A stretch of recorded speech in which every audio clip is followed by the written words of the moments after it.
ചേട്ടാ, ഇപ്പോൾ ഈ കഴിഞ്ഞ നിലമ്പൂർ ഇലക്ഷന് ശേഷം കോൺഗ്രസ്സിൽ വലിയ ഭിന്നതകളുണ്ടെന്നൊക്കെ കേൾക്കുന്നുണ്ട്. ഇപ്പോൾ അടുത്ത നിയമസഭാ ഇലക്ഷൻ മുന്നിൽ കണ്ട് അവർ പാർട്ടി വിപുലീകരിക്കാനൊക്കെ ആയിട്ട് വലിയ ശ്രമം നടത്തുന്നുണ്ട്. UDF തീർച്ചയായിട്ടും അവരാണല്ലോ അവർക്കാണല്ലോ പ്രതീക്ഷ. അപ്പോൾ അതിന് വിപുലീകരണ ശ്രമങ്ങളൊക്കെ നടത്തുന്നുണ്ട്. അപ്പോൾ അതിനിടയ്ക്ക് ഈ ക്യാപ്റ്റൻ മേജർ എന്നൊക്കെ ഉള്ള തർക്കങ്ങൾ ഇതൊക്കെ പാർട്ടിയെ എത്രത്തോളം ബാധിക്കും? ഞാനത് നോക്കുമായിരുന്നു, വിജയ് ഈ പറയുന്ന പേര് പറയുമോ എന്ന്. ഏത് മേജർ, ക്യാപ്റ്റൻ ഇതൊക്കെ പറയുക എന്നുള്ളത്. അതായത് നിലമ്പൂർ ഉപതെരഞ്ഞെടുപ്പ് കഴിഞ്ഞതു മുതൽ ഇതിൻ്റെ വിജയത്തിൻ്റെ ക്രെഡിറ്റ് ആർക്ക് വേണം എന്നൊരു തർക്കം. അത് കോൺഗ്രസ്സിന് ഈ കഴിഞ്ഞ കുറേ നാളുകളായിട്ട്, പിന്നെ കോൺഗ്രസ്സിനകത്ത് പണ്ട് മുതലുള്ള കാര്യമുണ്ട്. അതായത് ഉൾപാർട്ടിക്കകത്തുള്ള ഭിന്നത അത് അവർ വൈരാഗ്യം പോലെ കൊണ്ടു നടക്കും. ഇപ്പൊ പാർട്ടിക്കാർ തന്നെ അരിവാളും നെൽക്കതിരോ അല്ലെങ്കിൽ എതിർ സ്ഥാനാർത്ഥിയാരോ അവർക്ക് വോട്ട് ചെയ്ത് തോപ്പിച്ചിരിക്കും, കൂടെയുള്ളവനെ കാല് വാരും. അത് അവരുടെ ഒരു ജന്മനാ ഉള്ളൊരു കാര്യമാണ്. അപ്പോൾ ഈ നിലമ്പൂർ ഇലക്ഷൻ ഇത്രയും ഭംഗിയായി പോയി ജയിച്ചു കഴിഞ്ഞപ്പോൾ ക്രെഡിറ്റ് ഏറ്റവും രസകരമായി തോന്നിയ ആ വർത്തമാനം ആരെന്നറിയാമോ? നമ്മുടെ കെ മുരളീധരൻ്റെ. ഞാൻ വെറും ഭടൻ എന്നാണ് പറഞ്ഞത്. ആര്? മുരളീധരൻ പറഞ്ഞ ഞാൻ വെറും ഭടൻ എന്നാണ്.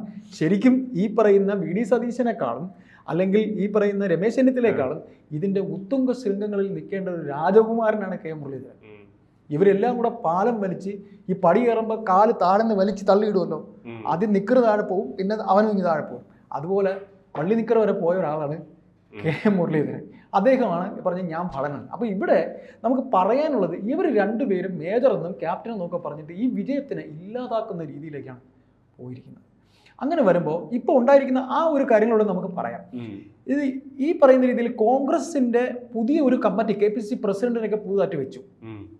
അപ്പോൾ വിജയ്ക്കറിയാം AP അനിൽകുമാർ എന്ന് പറഞ്ഞൊരു പഴയ ടൂറിസം മന്ത്രിയുണ്ട്. AP അനിൽകുമാർ പിന്നെ KC വേണുഗോപാലിൻ്റെ ഏറ്റവും അടുത്ത ആളാണ്. ഇവർക്കൊക്കെ KC വേണുഗോപാൽ ഇപ്പോൾ ഇരിക്കുന്നത് ഡൽഹിയിലാണ്. അപ്പോൾ അദ്ദേഹത്തിന് ഇവിടുത്തെ കാര്യങ്ങൾ, ഇവിടുത്തെ നുണകളൊക്കെ അറിയാനായിട്ട് അദ്ദേഹത്തിന് KPCCയിലേക്ക് ഒരാളെ വേണം. അപ്പോൾ ഇതൊക്കെ AP അനിൽകുമാറിനെ വെച്ചിട്ടുണ്ട്. അപ്പോൾ AP അനിൽകുമാർ അദ്ദേഹത്തിന് വ്യക്തമായിരിക്കുമ്പോൾ അതിൻ്റെ ക്രെഡിറ്റ് AICCയിൽ നിന്ന് AP അനിൽകുമാർ പറയുന്നത് KC വേണുഗോപാൽ കാശ് ഇറക്കിയിട്ടാണ് നിലമ്പൂർ തിരഞ്ഞെടുപ്പ് നടന്നതെന്നാണ് പറയുന്നത്. VD സതീശൻ പറയുന്നത് എൻ്റെ പയ്യന്മാർ ഇറങ്ങി നടന്ന് വർക്ക് ചെയ്തിട്ടാണ് ജയിച്ചത്, അപ്പം ഞാൻ ക്യാപ്റ്റൻ എന്ന് പയ്യന്മാർ പറഞ്ഞു. രമേശ് ചെന്നിത്തല പറഞ്ഞു ഞാൻ ക്യാപ്റ്റൻ, അദ്ദേഹം ക്യാപ്റ്റനാണ്, ഞാൻ ഒന്നുമല്ലെന്ന്. ഉടനെ VD സതീശൻ പറഞ്ഞു മേജറാണ്. അപ്പോൾ ഇങ്ങനെ ഇത്തരത്തിൽ അങ്ങോട്ടും ഇങ്ങോട്ടും ഈ കൊച്ചു പിള്ളേർ കളി ജയിച്ചു കഴിയുമ്പോഴത്തേക്ക് ഞാൻ ബാറ്റ് ചെയ്തുകൊണ്ടാണ് ജയിച്ചത്, അല്ലെങ്കിൽ അവൻ്റെ ബൗളിംഗ് കൊണ്ടാണ് ജയിച്ചത് എന്നൊക്കെ പറഞ്ഞ് കൊച്ചു കുട്ടികൾ തമ്മിൽ അടികൂടുമല്ലേ. അതുപോലെ നിലവാരമില്ലാത്ത അടികൂടുകയല്ല, അത് അവർ തമാശയ്ക്ക് പറയുന്നത്. ഇത് അടിയാണ് പോയിരിക്കുന്നത്. AICC അവിടെ നിന്ന് ഒരു കിഴുക്കും കൊടുക്കും. ഇത് ശരിക്കും പറഞ്ഞാൽ നമ്മൾ പിള്ളേരെ അയൽക്കൂട്ടം അടികൂടുന്നത് പോലെയാണ്. നമുക്ക് അയൽക്കൂട്ടം അല്ല വിജയ്. നമ്മൾ നാട്ടിൻപുറത്ത് ക്രിക്കറ്റൊക്കെ കളിക്കുന്ന പിള്ളേര്, ഇപ്പം 4ാം ക്ലാസ്സിൽ താഴെയുള്ള കുട്ടികൾ അല്ലെങ്കിൽ പോട്ട് 10ാം ക്ലാസ്സിന് താഴെയുള്ള കുട്ടികൾ ജയിച്ചു കഴിയുമ്പോൾ അവൻ പറയും എടാ ഞാൻ ഓപ്പണറായിട്ട് ഇറങ്ങി കളിച്ചുകൊണ്ടാണ് ഇത്രയും ജയിച്ചത് എന്ന് പറയുമ്പോൾ പോടാ ഞാൻ എറിഞ്ഞിട്ട് എന്ന് പറയുമല്ലോ. അതേപോലെയാണ് അതേ നിലവാരം. കാര്യം ഇവർക്കൊക്കെ ഇത് ഞാൻ ഒരു കാര്യം കൂടെ നമുക്ക് ഇതിൽ പറയാം. നമ്മൾ സമൂഹ മധ്യത്തിൽ ഇപ്പം നമ്മളെല്ലാം മനസ്സുകൊണ്ട് ഈ കേരളീയർ ആഗ്രഹിക്കുന്നത് ഈ കൊമ്പ് വെച്ച കുതിരയ്ക്ക് കൊമ്പ് വെച്ച CPM-കാരെ ഭരണം തീരണമെന്നാണ് ആഗ്രഹിക്കുന്നത്. ഇങ്ങനെ തമ്മിലടിക്കുന്നവർക്ക് ആൾക്കാർ എങ്ങനെ വോട്ട് ചെയ്യും? ഇവര് കോമാളികളാവേയല്ലേ ജനത്തിന്റെ? ശരിക്കും ഇവര് കോമാളികളാവും. അവർക്ക് ഈ കൊമ്പ് വെച്ച കുതിരയെന്ന് ചേട്ടൻ പറഞ്ഞ് അവർക്കെതിരെ ബദലായിട്ട് വയ്ക്കാനുള്ളത് ഈ കോമാളികളാണ്. അപ്പോൾ നമ്മളൊരു യാത്രയിൽ, നമ്മളൊരു തീവണ്ടി യാത്രയിൽ ഈ പറയുന്ന രീതിയിൽ നമ്മൾ ആരുടെത്തെങ്കിലും ഒന്ന് സംസാരിച്ച് നോക്കിയാൽ അവർ നമ്മുടെ അടുത്ത് എന്ത് ഈസി ആയിട്ട് പറയുന്നറിയോ, നിങ്ങൾ എന്താ ഈ പറയുന്നത്? ഇവർ തമ്മിലുള്ള തമ്മിലടി ആദ്യം തീരട്ടെ, തീർന്നാലേ ഒരു ഭരണമാറ്റം ഉണ്ടാവുള്ളൂ. ഇത് അവർ വളരെ സൂക്ഷ്മ നിരീക്ഷണമാണ്. കാര്യം കേരളത്തിൽ ഇപ്പോൾ ലോകസഭയിലെ സീറ്റിൻ്റെ എണ്ണത്തിൽ BJPക്ക് 2ാം സ്ഥാനം പല നിയോജക മണ്ഡലത്തിലും വന്നു എന്നൊക്കെ പറഞ്ഞ് നമുക്ക് ആത്മസംതൃപ്തി പല കാര്യത്തിലും തേടുന്നത്. കാര്യം നമുക്ക് എല്ലാവർക്കും നമ്മുടേതായ രാഷ്ട്രീയമുണ്ട്. ഈ രാഷ്ട്രീയം വെച്ചുകൊണ്ട് നമ്മുടെ ആത്മസംതൃപ്തിക്ക് നമ്മൾ പറയും BJP 2ാമത് വന്നു, എന്തായാലും ഒരു 30 സീറ്റ് BJP നേടും, കോൺഗ്രസ് അല്ല CPM പോകുമെന്നൊക്കെ പറയും. പക്ഷേ അതിലൊന്നും അല്ല കാര്യം വരണം. ഇവിടെ നിയമസഭ വരുമ്പോൾ ജനം വോട്ട് ചെയ്യുന്നത് നിയമസഭയിലേക്ക് ഞങ്ങളെ കാര്യങ്ങൾ ഒന്നുമല്ലെങ്കിൽ 3 മാസം കൂടുമ്പോൾ പെൻഷൻ കിട്ടണം. പിണറായി വിജയൻ എത്ര അഹങ്കരിച്ചാലും, മോളെ ഇനി ED അന്വേഷിച്ചാലും, ഇനി എന്ത് ചെയ്താലും ഞങ്ങൾക്ക് പെൻഷൻ കിട്ടണം, മരുന്ന് വാങ്ങിക്കണം മക്കളെ എന്നവർ പറയും. ഇപ്പോൾ സെക്യൂരിറ്റിക്ക് പണിക്ക് പോകുന്ന എത്ര പാവം അച്ഛന്മാരുണ്ടെന്നറിയോ? മക്കളെ ശല്യം ചെയ്യാതിരിക്കാൻ വേണ്ടി സെക്യൂരിറ്റി പണിക്ക് പോകുന്ന അച്ഛന്മാരുണ്ട്. അവർക്കൊക്കെ പെൻഷൻ കിട്ടിയാൽ മക്കളെ ശല്യം ചെയ്യാൻ ചെല്ലില്ലല്ലോ. അതൊരു വസ്തുത. അപ്പോൾ നമ്മൾ ഈ പറയുന്ന പോലെ ആ കോമൺ കാര്യത്തിൽ നിന്ന് വിട്ട് ഈ രാഷ്ട്രീയത്തിലേക്ക് നമ്മൾ വരുമ്പോൾ ഈ തമ്മിലടി ഇങ്ങനെ നിൽക്കുമ്പോൾ UDF-ലെ ഘടകകക്ഷികൾ എന്താണ് ഇവനൊക്കെ കിടന്ന് തമ്മിലടിച്ച് നമ്മൾ എന്ത് ചെയ്യും? KC വേണുഗോപാൽ അടിക്കുന്നു, VD സതീശൻ അടിക്കുന്നു, രമേശ് ചെന്നിത്തല അടിക്കുന്നു, KC വേണുഗോപാലിന് വേണ്ടി AP അനിൽകുമാർ അടിക്കുന്നു, അതിനിടയ്ക്കൂടെ ലോകം അറിയുന്ന ശശി തരൂർ അടിക്കുന്നു. അല്ലേ ചേട്ടന് ഇങ്ങനെ തോന്നുന്നില്ല? അത് കേന്ദ്രത്തിലായാലും നമ്മുടെ സംസ്ഥാനത്തിലായാലും കോൺഗ്രസിന്റെ ഈ സ്വഭാവം തന്നെയാണ്. അവിടെ ആണെങ്കിൽ BJP അല്ലെങ്കിൽ ഇവിടെയാണെങ്കിൽ CPM തുടർ ഭരണം അവിടെ ഉണ്ടാവുന്നത് കോൺഗ്രസിന്റെ ഈ കഴിവുകേട് കൊണ്ട് തന്നെയാണെന്ന് ചേട്ടന് തോന്നുന്നത്. തീർച്ചയായിട്ടും AICCയിൽ ഇപ്പം പറയുന്ന പോലെ രാഹുൽ ഗാന്ധി എന്ന് പറയുന്ന, എനിക്കറിയില്ല അയാൾ എത്രത്തോളം കഴിവുള്ള ആളാണെന്ന്, നമ്മളതൊന്നും പറയാൻ ആളല്ല, നമ്മളൊരു വിദ്യാർത്ഥി ആയതുകൊണ്ട് രാഷ്ട്രീയ വിദ്യാർത്ഥിയാണ്. വിദേശ യൂണിവേഴ്സിറ്റിയിൽ നിന്ന് ബിരുദമൊക്കെ ഉണ്ട്. പക്ഷെ അതൊന്നും പുറത്തോട്ട് കാണാൻ എന്തുകൊണ്ട് ശശി തരൂരിനോട് ഇത്ര അസൂയ? അതാണ് ആ ശശി തരൂർ ഒരു വാഗ്മിയാണ്, അത് നിങ്ങൾ സമ്മതിക്കണം, അത് അംഗീകരിക്കണം. പെട്ടി തൂക്കാൻ നടക്കണ കൊടുക്കുന്ന സുരേഷ് അല്ല ഏറ്റവും വലിയ കോൺഗ്രസ്സുകാരെ. കൊടുക്കുന്ന സുരേഷിനൊക്കെ അറിയാമല്ലോ, കൊടുക്കുന്ന സുരേഷ് പെട്ടി തൂക്കിയിട്ട് കൊടുക്കുന്ന സുരേഷിനെ പോലുള്ളവർ ഇങ്ങനെ നിൽക്കുമ്പോൾ രാഹുൽ ഗാന്ധിയുടെ മുമ്പ് ഇങ്ങനെ നിൽക്കുന്നത്, അതൊക്കെയാണ് അവർക്ക് ആവശ്യം. മല്ലികാർജുൻ ഖാർഗെ എന്ത് യോഗ്യതയാ? ഞാൻ ചോദിക്കട്ടെ. അപ്പം നമ്മൾ വിഷയത്തിലേക്ക് തന്നെ വരാം. എന്നിട്ട് UDF കാരുണ്ടല്ലോ, പിന്നെ ഒന്നുകൂടെ നമുക്ക് ഇതിനിടെ പറയാൻ പറ്റും, കർണാടകത്തിൽ ഇപ്പോൾ തമ്മിലടി തുടങ്ങിയിട്ടുണ്ട്. സിദ്ധരാമയ്യെ മാറ്റിയിട്ട് DK ശിവകുമാറിനെ വെക്കാൻ പോകുന്നു. അത് ഇന്ത്യയിൽ എവിടെയും ഇവരുടെ ഒരു വർഗ സ്വഭാവം എന്ന് പറയുന്നത് ഇതാണ്. തീർന്നു. ഇങ്ങനെയാണ് കോൺഗ്രസ് ഇന്ത്യയിൽ മൊത്തത്തിൽ തീർന്നത്. അപ്പോൾ ഇവിടെ UDFനകത്ത് ബാക്കി ഘടകകക്ഷികൾ, ദൈവമേ പിന്നെ തമ്പുരാനെ, ഇങ്ങനെ കിടന്ന് അടിച്ചാൽ നമുക്ക് എങ്ങനെ മന്ത്രിസ്ഥാനം കിട്ടും? ഒന്നും ലീഗിന് ഒരിക്കൽ കൂടെ ഭരണത്തില്ലെങ്കിൽ ആലോചിക്കാൻ വയ്യാത്ത കാര്യമാണ് ലീഗിന്.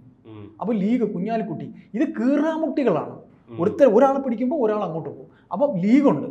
എന്തിന് വാലത്ത് നിൽക്കുന്ന ഷിബു ബേബി ജോൺ വരെ പ്രശ്നത്തിലാണ്. ഷിബു ബേബി ജോൺ വരെ എൻ്റെ പൊന്നെ, ഇവനെയൊക്കെ കാരണം നിവർത്തിയില്ലല്ലോ. ഈ രീതിയിലാണ് കാര്യം പോകുന്നത്. കാര്യം പിന്നെ വേറൊരു കാര്യം നമുക്ക് പറയാൻ പറ്റും. ജോസ് കെ മാണിയെ UDFിലേക്ക് കൊണ്ടുവരാൻ PA ജോസഫ് ക്ഷണിച്ചിരിക്കുകയാണ്.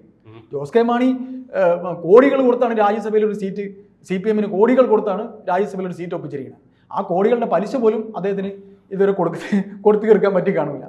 അപ്പോഴാണ് സ്നേഹത്തിന്റെ ഭാഷയിൽ ചെന്നിട്ട് ജോസഫ് വിളിച്ചിരിക്കുന്നത്, എടേ മക്കളെ വാടാ, നമുക്ക് ഒരുമിച്ച് നിൽക്കാടാണ്.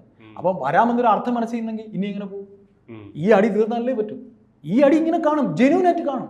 ഇപ്പോൾ VD സതീശൻ എന്ന് പറഞ്ഞാൽ ഇത്രയും ഒരു സെൽഫിഷായ ഒരു നേതാവില്ല. VD സതീശനെ കുറിച്ച് നമ്മൾ കേട്ടിട്ടുള്ളതെന്ന് പറഞ്ഞു കഴിഞ്ഞാൽ, ഈ പറയുന്ന പിന്നെ സോളാർ അഴിമതി കേസ് വന്നു. സോളാർ അഴിമതി കേസ് വന്നപ്പോഴത്തേക്ക് ഉമ്മൻചാണ്ടി, ബഹുമാനപ്പെട്ട അന്നത്തെ മുഖ്യമന്ത്രി ഉമ്മൻചാണ്ടിക്കെതിരെ എന്തുമാത്രം ഗെയിം കളിച്ച ഒരാളെന്നറിയാവും. പിറകുതിൽ നിന്ന് കുത്തിയ ആളാണ്. കാര്യം ഉമ്മൻചാണ്ടി സർക്കാർ വന്നപ്പോൾ ധനകാര്യമന്ത്രിയാക്കുമെന്ന് വിചാരിച്ചു. ഉമ്മൻചാണ്ടി ആരെ? VD സതീശൻ.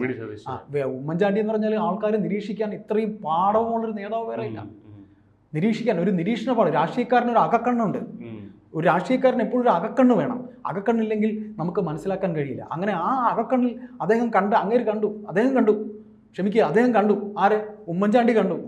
VD സതീശനെ ഒന്നും ഒരിക്കലും കൊണ്ടുവരാൻ പാടില്ല. മനസ്സിലായില്ലേ? എന്തുകൊണ്ട്?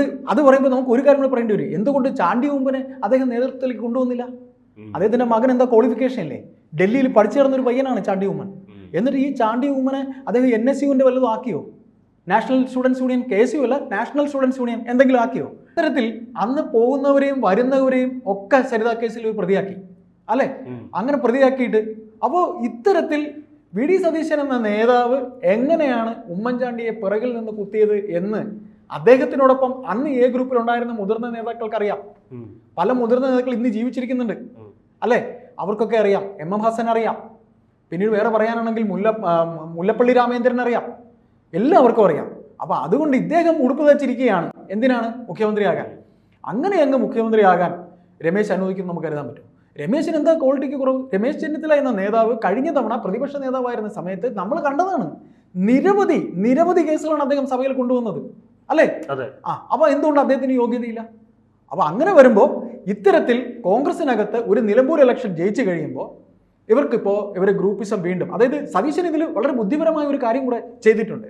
അതായത് ഉമ്മൻചാണ്ടി എന്ന് പറയുന്ന നേതാവ് കണ്ടെത്തിയ യുവ നേതാക്കളിൽ 3 പേരുണ്ട്. അതായത് 1 വിഷ്ണുനാഥ്, 2 ഷാഫി പറമ്പിൽ, 3 ഈ പറയുന്ന രാഹുൽ മാങ്കൂട്ടം. ഇവർ 3 പേരെയും Aയിൽ നിന്ന് അടർത്തിയെടുത്ത് തന്നെ മുഖ്യമന്ത്രിയാക്കി. അദ്ദേഹത്തിന്റെ ലക്ഷ്യം എന്ന് പറയുന്നത്, ഇപ്പൊ നമ്മളിപ്പോൾ തന്നെ നമ്മുടെ ചില സുഹൃത്തുക്കൾ, വടക്കൻ മലബാർ മേഖലയിലെ ചില സുഹൃത്തുക്കളുമായിട്ട് നമ്മൾ രാഷ്ട്രീയം സംസാരിക്കുമ്പോൾ അവർ പറയുന്നത്, എന്തിനാണ് VD സതീശൻ ഇങ്ങനെ കളിക്കുന്നതെന്ന് ചോദിച്ചാൽ, തൻ്റെ പേര് മുഖ്യമന്ത്രി പദത്തിലേക്ക് പൊങ്ങി വരാനായിട്ട് വരുമ്പോൾ കൈ ഉയർത്താൻ MLA-മാർ വേണം. അതിനുവേണ്ടിയാണ് അദ്ദേഹം ഈ പറയുന്ന രീതിയിൽ രാഹുലിനെ നിർത്തിയത്. അപ്പോൾ നമ്മൾ നോക്കുമ്പോൾ പഴയ ഏക്കാരൻ ഉമ്മൻചാണ്ടി കണ്ടെത്തിയ വിഷ്ണുനാഥ് അദ്ദേഹത്തിൻ്റെ കൂടെയുണ്ട്, ഷാഫി പറമ്പിൽ അദ്ദേഹത്തിൻ്റെ കൂടെയുണ്ട്, രാഹുൽ മാങ്കൂട്ടം അദ്ദേഹത്തിൻ്റെ കൂടെയുണ്ട്. എന്നിട്ട് പുതിയ അതെല്ലാം Aയിൽ അദ്ദേഹം കൊണ്ടുവന്ന ആൾക്കാരാണ് അദ്ദേഹം ജീവിച്ചിരുന്ന സമയത്ത്. എന്നിട്ട് വേണമെങ്കിൽ അദ്ദേഹത്തിൻ്റെ മകൻ ചാണ്ടി ഉമ്മനെ വേണമെങ്കിൽ കൂടെ നിർത്താം. ഇങ്ങനെ ഇവർ തമ്മിൽ ഒരു ഇതുണ്ടാക്കിയിട്ട് പഴയ ഏക്കാരെ ഒന്നും വേണ്ട. ആക്ച്വലി വയസ്സന്മാരെയെല്ലാം അങ്ങ് ഒഴിവാക്കി. എന്നിട്ട് ഇദ്ദേഹം അടങ്ങുന്ന യുവതുർക്കി എന്ന് പറഞ്ഞുകൊണ്ടൊക്കെ ഒരു രീതിയിൽ. അപ്പോൾ അവരെന്ത് ചെയ്യും? അദ്ദേഹത്തിന്റെ ട്രിക്കാണ്, ഒരു ബ്രാൻഡിങ് ആണ്, അദ്ദേഹത്തിന്റെ ട്രിക്കാണ്. അങ്ങനെ പോകുമ്പോൾ രമേശ് ചെന്നിത്തല നോക്കിയിരിക്കും. സുകുമാരൻ നായർ സാറ് അദ്ദേഹത്തിൻ്റെ ഒപ്പം നിൽക്കുകയല്ലേ. അപ്പം രമേശ് ചെന്നിത്തല എന്ന നേതാവ് ഇത്രയും കാലം വെള്ളം കോരി എന്തിന്? രമേശ് ചെന്നിത്തല എന്തിനാ വെള്ളം കോരിയത്? അപ്പോൾ ഇപ്പം കേൾക്കുന്നത് ക്യാപ്റ്റൻ, അത് കഴിഞ്ഞിട്ട് പിന്നെ മേജർ, പിന്നെ ഒരു ഭടനൊക്കെ ഉണ്ട് അല്ലേ. ഇപ്പോൾ ഏതായാലും ചുണ്ടിനും കപ്പിനും ഇടയിൽ കിട്ടാൻ സാധ്യതയുള്ള ഭരണം. അതാണ് നമ്മൾ ഈ സമൂഹ മധ്യത്തിൽ ചിലപ്പോൾ നമ്മളൊരു യാത്രാമധ്യയൊക്കെ സാധാരണക്കാരനോട് സംസാരിക്കുമ്പോൾ അവർ പറയുന്നത്, നിങ്ങൾ എന്താ പറയുന്നത്, അവരൊന്നും ഭരണത്തിൽ വരില്ല, അവർക്ക് തമ്മിലടിക്കാനേ നേരമുള്ളൂ.